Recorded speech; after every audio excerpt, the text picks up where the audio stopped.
Today we're going to show you how to fix your Blackstone if your igniter button no longer works and it's not a dead battery. Stay tuned.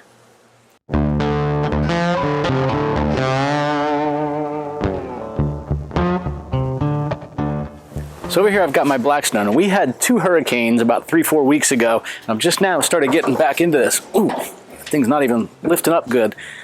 The top looks disgusting. We're gonna have to get that clean and oiled and everything, but I've also noticed this. Nothing going on with my igniter. Obviously I tried replacing the battery, untwisting this little knob, pulling the battery out, trying that, no go.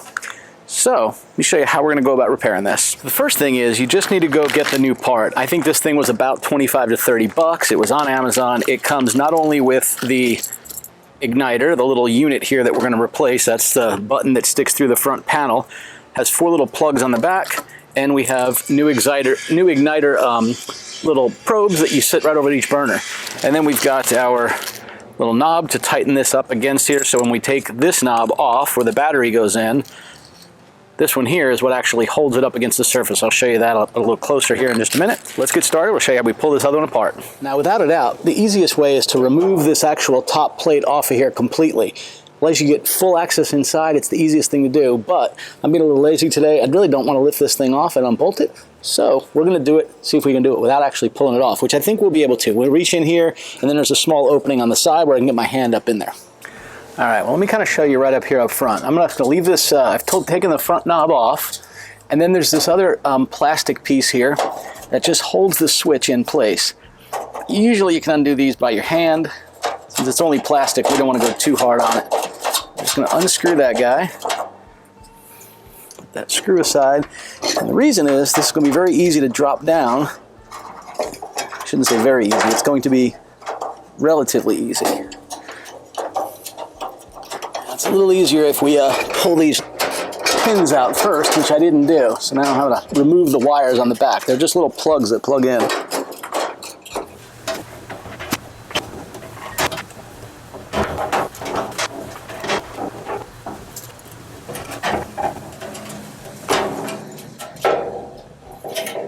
There's the open. Oh, okay.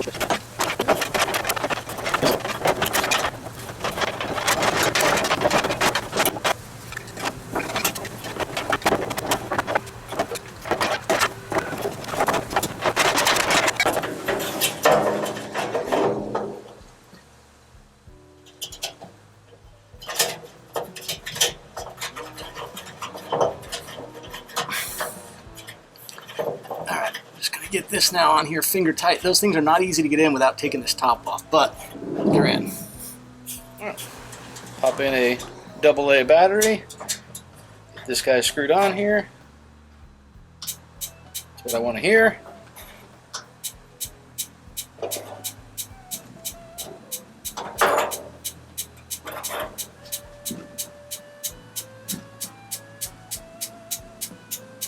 Just like that, we got all 4 burners going. I'm gonna get this cleaned up.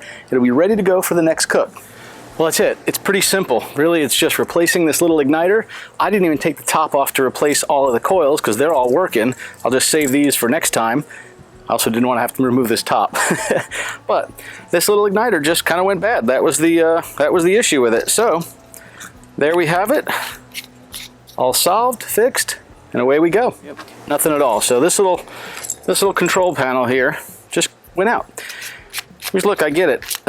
This whole area flooded like crazy. We had, I don't know, 1.5 feet of water all the way up the patio here, up into the Florida room. Didn't quite get into the house. So it doesn't surprise me that all that water was a little rough on it. As a matter of fact, because we're right here on a saltwater canal, when that water rose, the wheels, the casters are barely turning. So I'll figure that out down the road. I'll probably either replace them or I may just replace the whole grill. It's getting pretty rough. All right, man. Safe and happy grilling. I hope if you have a problem like this, you take the time to just go ahead and get this item on Amazon. I think it's like 20, 25 bucks, whatever. I'll put a link in the description down below. But yeah, you can get igniters for these things. You know, you spend $700 on a grill, something like this goes bad. It's amazing how many times you see these out at the road in front of somebody's house. If they stop working, people just throw them away. And you don't have to do that. I've replaced a lot of parts on my PitBoss. Saved me a lot of money on that thing for sure. All right, man. See y'all later. Oh good, you're still here. Hey listen, if you enjoyed this video and you think these repair videos would be helpful, check out our entire PitBoss Pro Series smoker video playlist here and the entire Blackstone one right there. Thanks y'all.